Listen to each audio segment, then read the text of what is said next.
Hello and welcome. Happy Monday. We're back on Electropreneur Secrets, the Electricians Podcast. We're here with you 5 days a week to help you master sales, simplify pricing, and deliver premium level service. Joseph, how are you doing today, brother? I am doing awesome. And you know what? I was going to say, just to give some kind of outside reach looking in, it kind of puts the pressure on knowing that your daughters are listening in the background, right? Yeah, we were just talking about that in the pre-show. Joe's daughters are listening today, so we're not going to have a repeat of last week. Well, they're watching technically. They're coloring actually, but we're there in the background giving them inspiration to color to. And I can That's the appreciate goal. that all the same. So, no matter what level you're at in your electrical career, whether you're still just trying to color between the lines or you're out there solving complex troubleshooting and diagnostic issues for the average homeowner, we're here. We got your back. As Damn always, right. I'm your host, Clay Newmeyer. With me, as always, is my esteemed co host, Joseph the Sales Bot Lucani. If you're just joining us, we call him that for no reason, absolutely none. There's no attachment to sales or robotishness that have resulted in that one. Oh, well, that's good. Yeah, we just made it up. It's not even true at all. No, we're joking with you. Guys, Joseph's a sales legend. I, of course, am the pleasant peasant Newmeyer up here in Canada, where we hold the door open and thank you for walking through. That's my Couldn't life. have asked for better people to be working with, right? That's right. That's right. Okay. So today we're in a continuation, episode 93, Joe, the action guide to fixing your schedule, part 3, episode 94. I've misspoken twice already. Episode 94. We're coming up on 100. Guys, can I first say last week we did an interview with one of the marketing geniuses in home services and trades right now, Dan Antonelli. And I say right now, but he just celebrated 28 years in business. And we've got an absolute gem of an interview to share with you guys. And we're going to be launching that this Friday. So, of all the episodes, I'm thinking this week you're going to want to listen to this one, Tuesdays, Wednesdays, Thursdays, but especially Fridays with Dan Antonelli. What do you think, Joe? Pretty I big one. think it's going to go really, really hand in hand. It's almost like a value overload because we're like, hey, what do we do when you need to market? What do you need to do when you need to get leads on the calendar? Oh, by the way, here's the apex way of attracting all the leads you could ever want, ever. Here you go. Yeah. So I think it's a really solid setup. And man, I took so much from that interview. Big shout out to Dan because I know we were interviewing him, but at points I felt like a student. I think I even said that. Like, this is a freaking clinic, Dan. If you're an Yeah. electrician and you don't know everything you need to know about marketing at this point in your business, who does really? You're going to want to hear that one. So stick with us till Friday. Today, though, today, very important. Again, the action guide to fixing your schedule, part 3. Now, what we covered in part 1 and part 2 was how to fill that schedule, why it should be 2 weeks. And today, we're going to help you with how to hold that threshold at 2 weeks and some of the problems that come with letting it go rampant. What happens if we don't? Should we I start got to there, touch Joe? on that. Yeah. I want to create the example as to why we'd even want to focus on that. Right. The reason why we need to be very strict with our schedules is we've all been tempted. And I say all because I know for a fact I have, Clay, I'm sure you have as well. And anyone listening, I'm sure you've been in this situation. It's around 4 o'clock. Doesn't matter. 4 o'clock on a Monday. And you've got a bunch of calls lined up tomorrow. It's a light week. It's not too crazy. And a call says, hey, I have no power right now. I've got a service call. I've got a demand call. Can you come out right now? Yeah, tomorrow was a pretty light day. You know what? I'll lose a little sleep today. I'll be fine. You go to the call, you make the sale. Let's assume you get it. Great, good job. But now are they going to be cool with not having power overnight? Of course not. So now you're staying, you're working a little bit later. 10, 11, 12. Maybe you go and finish up the morning of. What do you think is going to affect the quality of the calls you already had on the calendar that you're trying now to get to with less sleep? Well, definitely, you end up crunching everything. And funny you mentioned sleep because that seems to be where all of entrepreneurs and electropreneurs specifically too tend to try to pull from then. Well, I Exactly. guess I get 5 hours tonight and work a Yeah. 14 tomorrow. You know, That'll so many of us don't think run. about we're like, we're going to wake up and be like, oh, yeah, you know, doctors say we need 8 to 10, but now I'm a business owner. I can deal with 4. And occasionally, sure, you can do that. But the problem that I'm trying to establish here is we need to avoid that temptation. Because what actually happens is, let's say you got that call, sake of argument, you got one call, but the next three calls that you were going to be on the following day, you're going to serve at a much lower level because you're not going to be rested. You're not going to be focused. You're thinking you may not be as sharp. You're going to be taking a little more time to finish them faster. It's natural. It would happen. I wouldn't blame you for doing that. You're tired. You worked overnight. But by taking one opportunity, you throw away three.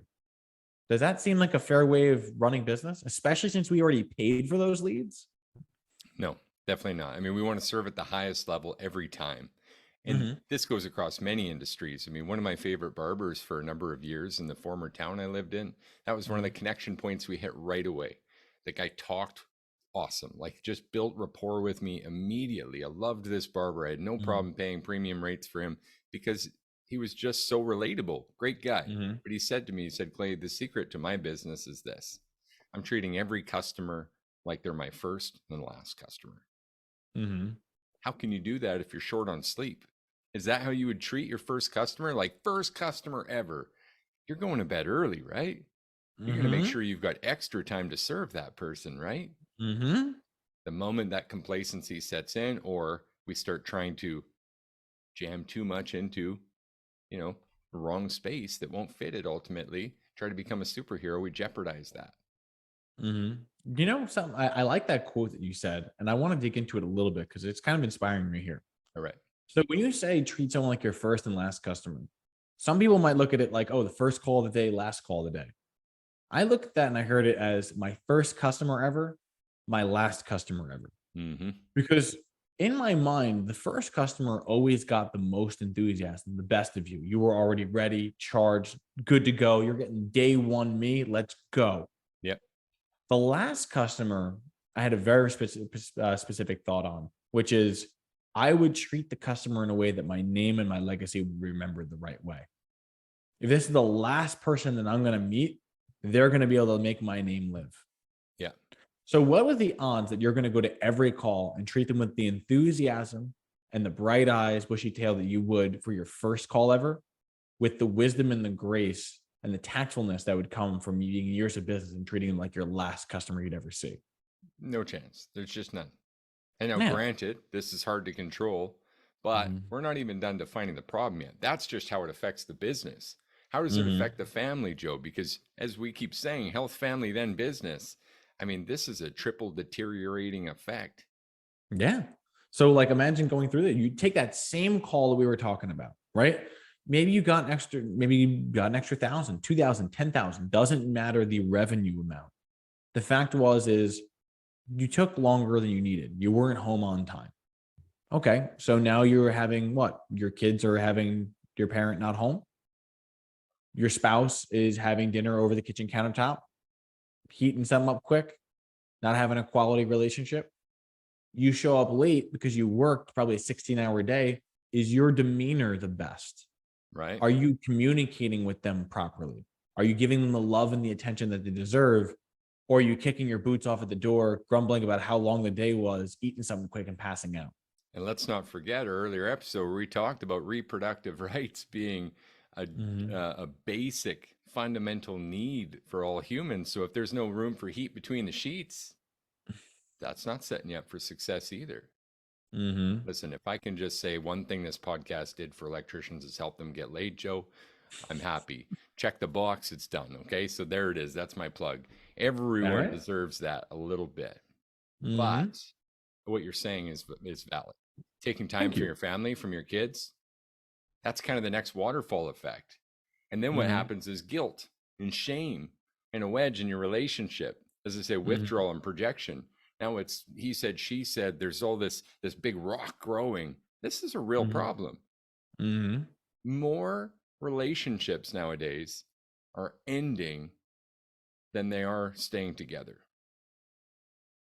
And more businesses are ending than there are lasting this 80%, this 3 to 5 years. Mm-hmm. And a lot of times business is the reason for the divorce. It's such a shame. It's the reason you get into business was say, hey, I'm going to produce a great life for us. And this is going to be great. We're going to grow and we're going to thrive. And then you find out when you had the opportunity to go home, you instead chose more work. And it's easy to choose more work because there's always a way of justifying. I know I looked myself in the mirror. I was not a present enough husband when I was first running my business because I was doing the 16-hour days. I remember it. But the thing is what does that communicate? It communicates that I choose this over you every time.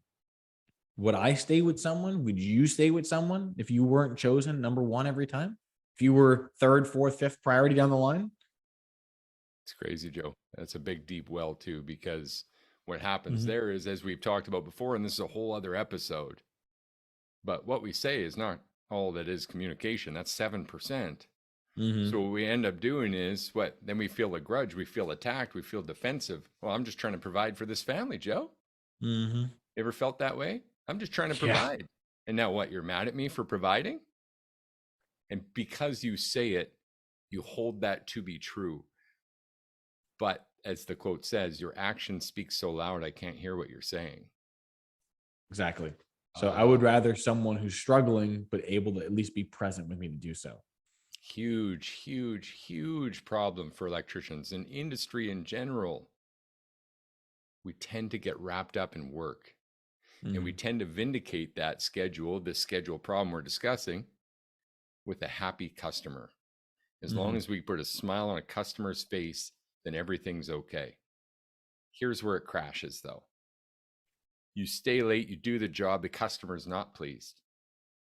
And that could be because of these other simple problems, like you continue to overwork yourself, undersleep, underserve your family and your health.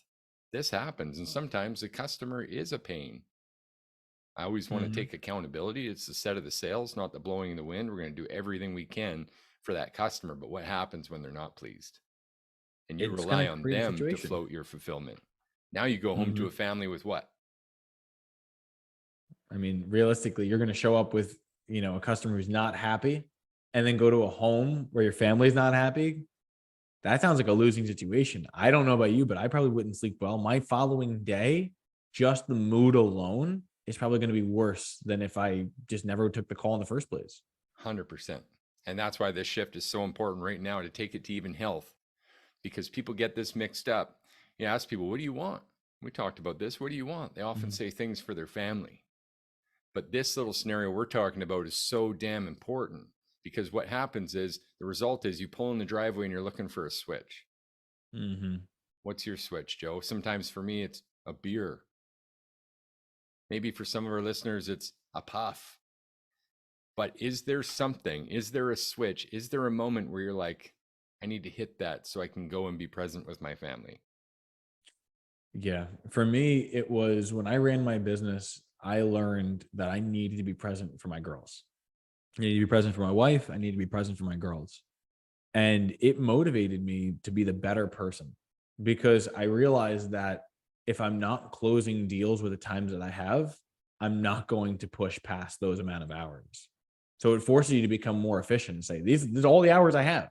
This is what I'm doing. And I'm going to get as much in those hours as I can. But as soon as I'm done, they're my priority now.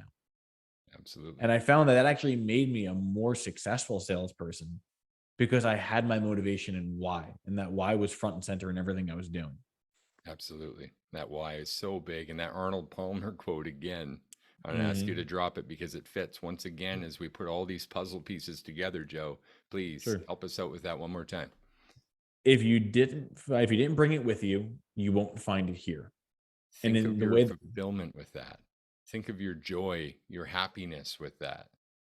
Most people going Mhm. back to the family, leaving them as the last resort already, not even thinking about their personal fulfillment or health.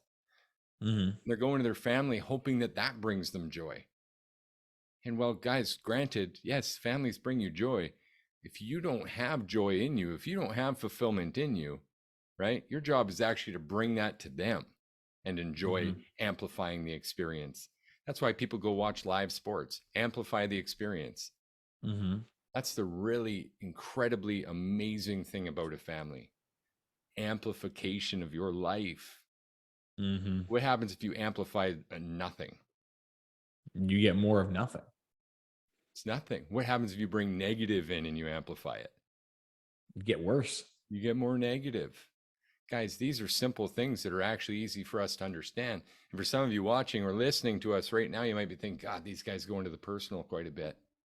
It's all relative to your success. Health comes first. You can't take away from sleep. You can't take away from your exercise. You can't take away from your studies. Just because you already passed electrical school, just because you're a master electrician already, doesn't mean your studies are done. You've got to keep learning and growing and doing new things, improving your person. Otherwise, what happens is you start to die. It's growth or death. Why is Joe so good at sales? It was sales or death. Made a decision to grow or die, but there's no such thing as maintenance. Maintenance mode doesn't exist for humans. Growth is one of the basic 6 human needs. So it's growth or death. So if you're not growing, where are you going? That's rhyming. If you're not growing, then where are you going? Where are you growing? All right. So this is why this session is so important. We just dissected that problem huge. Now I'm ready to get in and start solving it. How about you, Joe? I'm ready to go. Let's do it. Okay. So if we put our health first and then we prioritized our family, and then what we've looked at is a schedule of what's left for work. Now we're planning life the right way. Now you're living a life by design. So let's get into it. No worries. So the first thing that comes to mind is let's just say, sake of argument, let's assume we've already gotten our 2 weeks, right? The calendar is stacked out. You've got your 2 weeks of stuff on the calendar. Great. Let's get into it. Now, I want to create a scenario so that we understand the problem. The problem is we're trying to get into a niche, whether that is, de-icing systems or EV chargers or generators, doesn't matter. But for me, it was generators. I always loved those systems. I always loved backup power sources, but it created a rush in certain situations. So let's say, sake of argument, a hurricane comes by. What is the typical response? If everyone knows that you do generators, would it not make sense that you'd have a huge influx of calls for that particular thing when no one has power? Supply and demand. Right? You can't take everyone, can you? No. Not really. And would it even be encourageable to take everyone? No.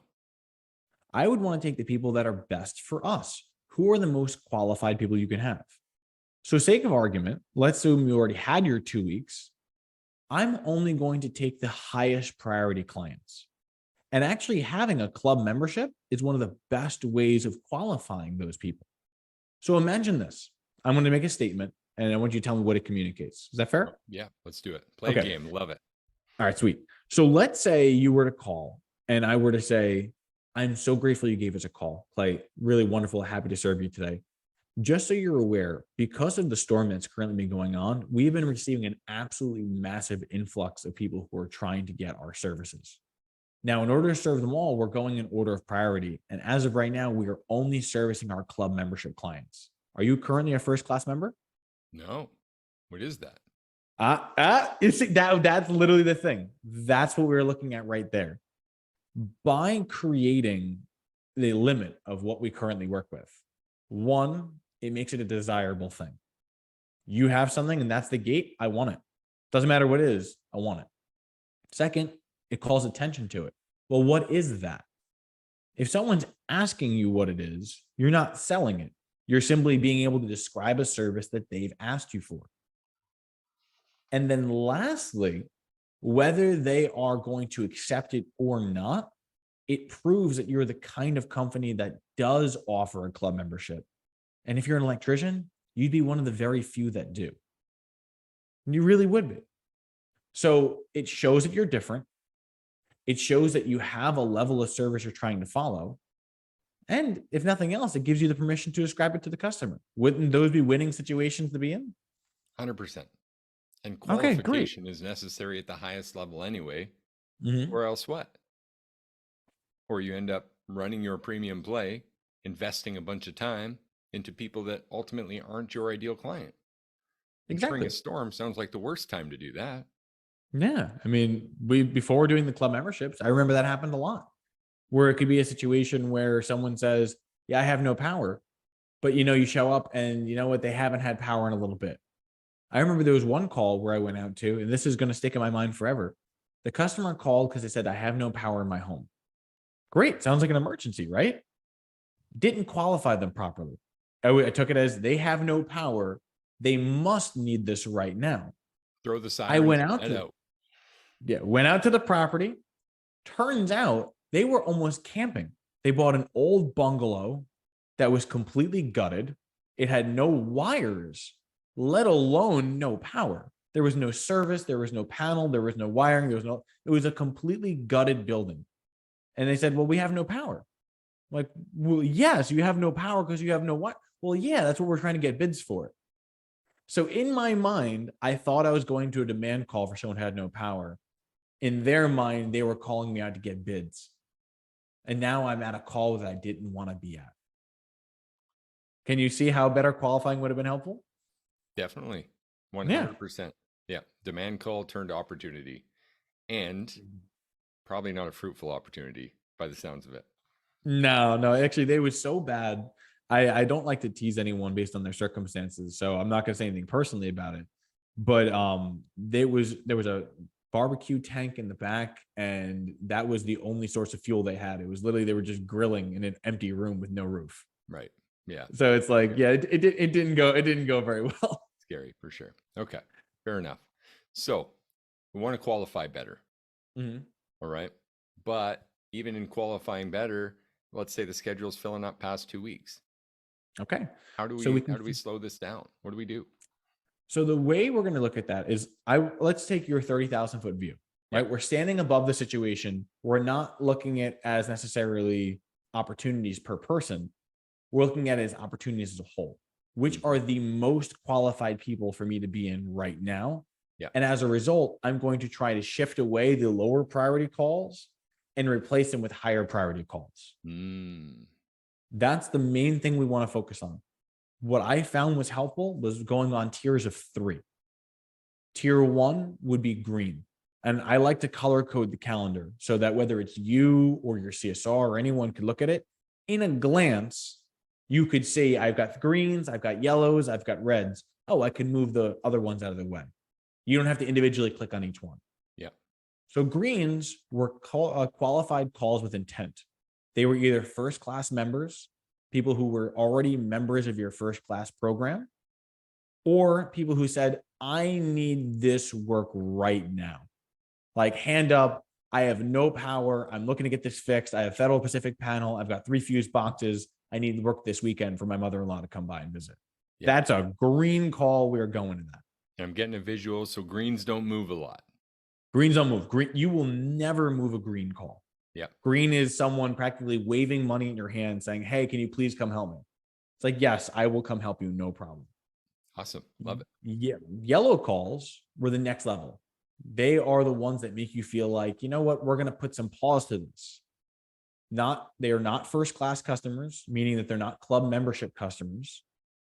And usually they're not immediate needs. They're opportunity calls, meaning that I have something that I'm getting a quote for and I have intent to purchase, but maybe not immediately. I usually don't treat demand calls in this way. It's usually primarily just opportunities or maintenance inspection calls. Yellow ones are the ones that are likely to move, but they're not the first choice to move. Yep. Then your red calls at the bottom are like your placeholders. You had someone who tentatively wanted to get on the calendar. You had someone who's ghosted you before in the past, someone who's rescheduled on you, or calls that you feel really aren't very successful. Not only going to need more tech time, but potentially more just follow-up time from your CSR even. Yeah. I mean, like, good examples would be like, oh, I'm going to go to that home and you know what? It's rough. My technicians always hate working there because it always smells like cats. Okay. That would be considered a red call. You're like, hey, I don't want to work in a hoarder situation. I'm going to move that one if I have the choice. Or customers presented a discount coupon and saying that they're on a fixed income and that they are getting bids on changing 2 outlets in their house. Yep. Okay, that might seem as a lower priority call too. Fair enough. Love it. So So we've let's established a system here already. yeah, we have We can 3 see different it. calls. Love it. Love it. Okay. With that being said, now that we have the calls, we need to figure out how do we reschedule them. Now, the best way of doing this is one of 2 ways. Either A, leveraging your club membership up front, or B, leveraging the thought of asking for a personal favor. And I'm going to explain both of them if that's okay. Perfect. Let's hit it. Okay. Some people, when they have their club memberships in place, say that you get what's known as priority service. Any call from a first class member always goes to the front of the line, no matter what. And something that we would do is then explain in advance, just so you know, when you are a current club member, you take the highest priority. Meaning, in a case of us getting an extreme call volume or a major influx of calls, you wouldn't get rescheduled. Or we would never move your call for someone else's spot. If you said that in advance, you now have the justification to contact them on the chance they needed to move. And then what that could sound like is, hey, Clay, hope you're having a wonderful day today. Do you have 20 seconds? Yeah. It's like, wonderful. Really glad I have able to have your time. Now, remember earlier when we reached out, I know we have you on the calendar that we're going to come out on July 6th. But question for you, remember when we were on the calendar, we were explaining the different ways of being a club member, that when you actually chose your club membership that you would never get rescheduled? Yeah. Perfect. So what's going to end up happening is we actually have the opportunity to move you up sooner. Oh, wow. So the benefit of being a club member is that you would always try to move your club members sooner, never further. I would rather move someone else out of the way if I need to move that spot than to make them feel like I'm moving them out. Any inconvenience would be avoided. Move them to now if you can. Move someone else out, put a first class member in. Another option of going about that is letting them know if they weren't a first class member. Hey, remember when we mentioned that, when you subscribe to our club membership, if we were ever to have an influx where we needed, more calls or anything needed to happen, that those customers or those situations weren't going to be rescheduled?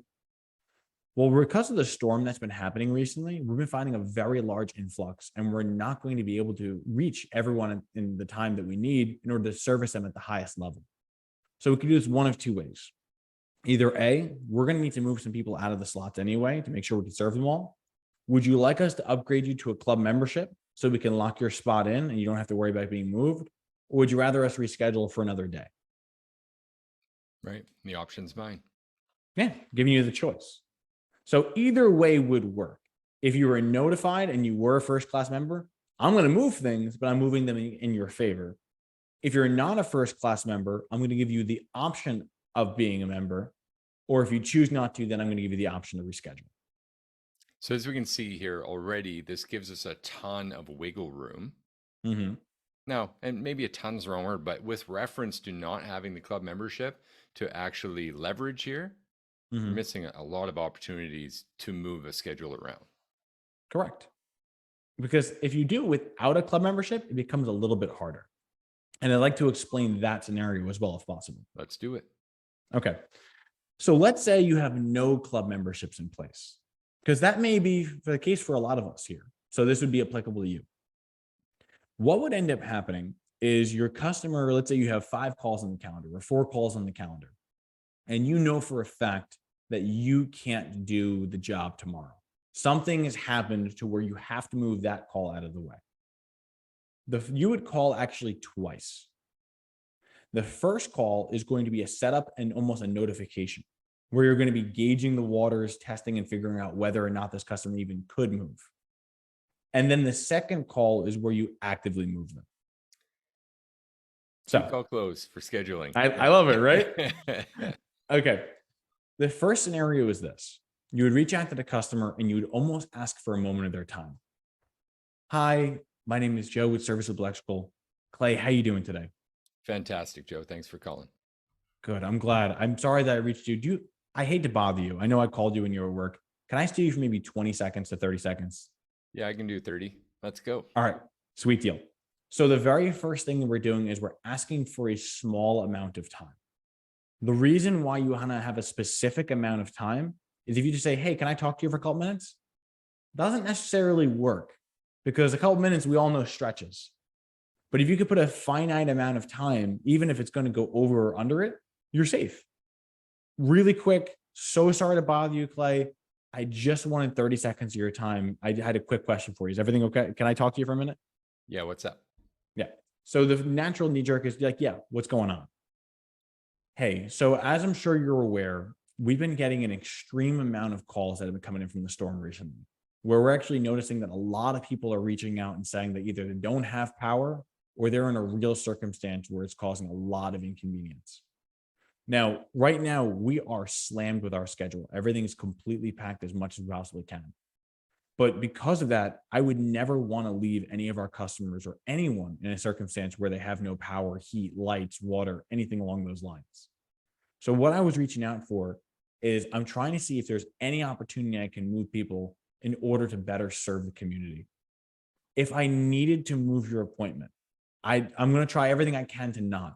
But if I needed to move your appointment so that I could help someone who has no power, would there be any way you'd be okay with that? And I'm just trying to decide with my made up character right now, Joe, if that's allowed. Devil's Well, advocate or easy player. Let's see. but it doesn't matter. You could do either way. Yeah. So let's say you were an easy person. Easy person would say, sure, not a problem. That's okay. Right. And great. It's all handled in one call. But let's assume that you're not. No, Joe, I don't want to move. I specifically made that time an appointment. I can't move it. Okay.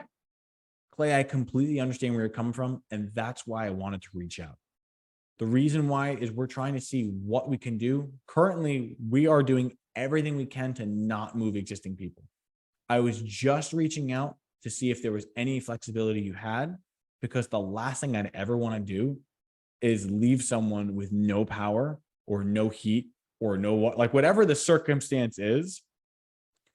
So I don't want to leave them without X. I don't know if I'd be able to sleep okay at night with that. So what I'm going to do is this. I am going to continue calling everyone on the calendar and seeing if there's anyone who's got flexibility in order to move it. I'm going to keep your calendar on the calendar, keep your appointment on the calendar. On the chance that anything has to change, I'll reach out to let you know. So I'm just putting it out there. I'm saying, I don't want to move you. I understand that you wouldn't want to be moved, and I'm going to do everything I can to respect that.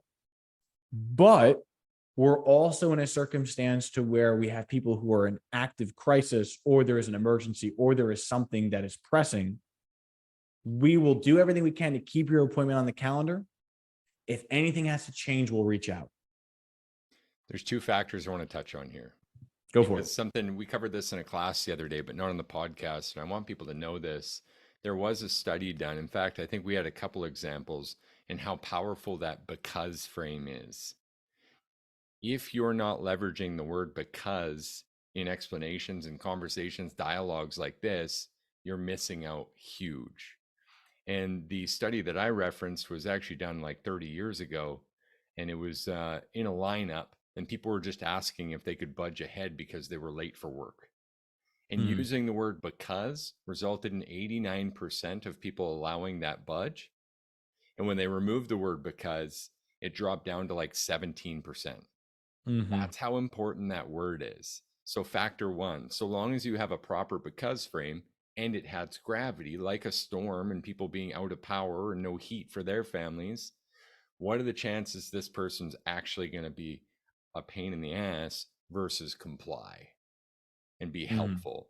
And the second factor there, Joe, is they can't help but think, well, if my power went out or I was in dire straits, at least I know I've got a service provider who's willing to do outreach and help put me ahead of the line so that I can be back in tip-top shape in no time at all. So I say those 2 points for all the additional devil's advocates out there going, yeah, well, this guy's going to be a pain in the ass. And you know what? I think that was really good that you wanted to add on to that. And I really think that if you can break this down into a couple different segments, remember that you're talking to people. When we think about them as, oh, this is customer A, this is this appointment, it's that appointment. And unfortunately, it tends to depersonalize the situation. When you're trying to ask something of someone and you're asking them for a favor, You can either force someone to do something or you can make it voluntary. If you can voluntarily get them to say, yeah, you know what? I understand. I wouldn't want someone to do that either. I'd be happy to move. You know what?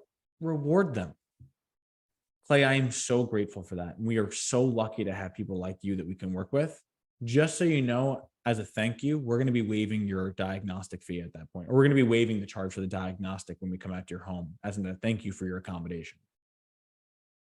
But hey, that's a great arrangement, right? Yeah, love it. Some customer who wasn't expecting to get moved now saving $200 off the top. Okay, sounds like a fun deal.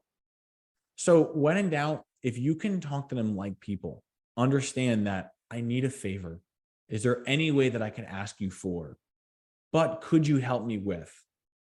Can I have 20 seconds of your time? Small interjected statements help bridge the gap in the conversation. Make sense? 100%. Oh yeah. Oh yeah. No, that's good stuff. And Joe, we're out of time. So I see this one going to a part 4 where we can really then wrap around. Okay, what about these under demand providers? What do you do when it's just consistently 4 weeks plus pushing, scheduling, and how to then strategize your business to qualify and capitalize on that, continuing to build a strong brand and even stronger customer base. I think we got some more work to do there, as well as I think we could tie this back to that double booking problem. Even though we really answered a bunch of that, I think there is some connective tissue to go over there. What do you think? I'm down. Yeah, I think part 4 is the way to do it. All right. What do we got for actions today? You want action or all star? I can take either one. Take If the nothing else, action. I'll take action. Yep. Go for it. Okay. All right. So the action I want to establish at the bare minimum level would be limiting the amount of calls that you take per day. The reason why I would say that is, let's say, sake of argument, you know your calendar can bear 5 calls. Well, usually there's always going to be something that needs to either come up, take longer, or need to be moved. So if you can handle 5, the goal is to only bill or only a map for 4. Say I'm going to have 4 time slots and 1 floating. If you can do that, what you'll do is you'll also protect yourself when calls do come in that are emergencies. You'll protect yourself for when the customer that you're on takes longer. And you'll prepare yourself for if for some reason 1 call cancels or reschedules, you already know that you can dedicate more time to build a better relationship. Better relationships lead to better sales. I'd say it's the bare minimum action. Love it. Love it. Love it. I'm going to add the all-star with that club membership, because guess what? We actually give away a club membership outline to help you get started so you can be present over perfect as well, guys. This is not as difficult as many of us make it out to be. If you're not sold on club memberships, or if you just haven't got yours done, or if you haven't even considered it, but after listening to this today, you are considering it, then I want you to go on Facebook and reach out to myself or Joe direct, or comment on this post and say club. Because what we're going to do is actually send you our free value piece to help you set up that club membership and start qualifying at a higher level. Because one thing we know for sure, if people are willing to pay you hundreds of dollars up front to wear your shiny platinum badge and be your number 1 priority, then that is a customer that's going to stick around long term. And that's what you want to fill your schedule with. So, Joe, this has been another episode of Electrepreneur Secrets, the electrician podcast, where we're helping electricians master sales, simplify pricing, and deliver premium level service. Tomorrow's part 4 of this beast to wrap it up, and I cannot wait. Thank you, Joe. I love it. Y'all take care. Cheers, guys.